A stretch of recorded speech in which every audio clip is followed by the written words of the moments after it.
Imagine you step into the woods and daylight is breaking and all is quiet and you hear a thunderous gobble from the horizon. You're no longer in the woods, you're in the domain of the wild turkey.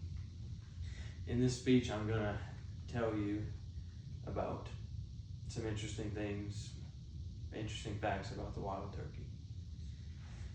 A lot of people think that turkeys are just for hunters or for wildlife conservationists, and they're not really that interesting, but they really are.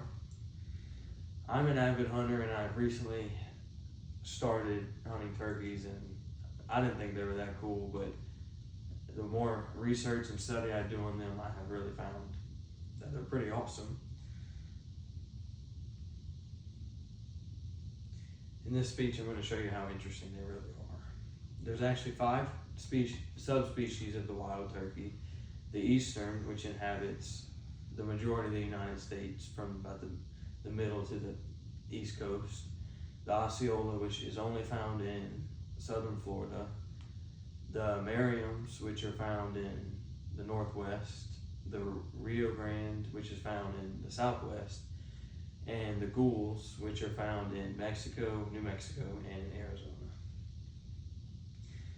All that information was found in an article called Let's Talk Turkey by Jessica Lieber, which was published in 2025.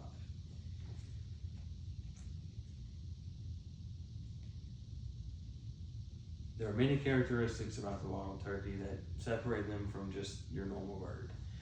They have a lot, but I'm just going to name a few.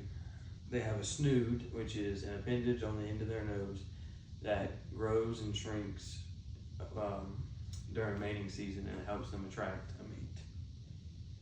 They don't really have external ears, but they can hear 4 times as well as a human can, and their eyes are 3 times as good as a human with 20/20 vision. They also have beards that can grow up to a foot long, and this is also something that they use to attract mates during breeding season. They use their spurs to fight for the females during breeding season, and they also strut, which is when they puff out all their feathers and basically do a dance for the female. Those are all also found in the Let's Talk Turkey by Jessica Lieber. They have their own language, which is composed of hundreds of notes, and even the most seasoned turkey callers and wildlife biologists have no idea what they all mean because there's just so many. I got that information from Bruce Ingram's article titled Talking Turkey with Wild Birds, which was published in September 2024.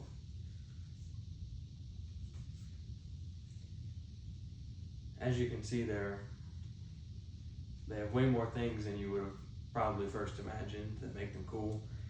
But they used to be a lot more plentiful than they are now. They were once almost extinct. They were hunted and just pushed out of their areas. But they are making a comeback, but they're still in danger. They require a lot of land to live on. They need to have trees to roost in at night to get away from the predators. And a young turkey, which is called a poult, is basically a snack for anything in the woods. It can't get away, it can't fly, it just depends on its mom to protect it basically, and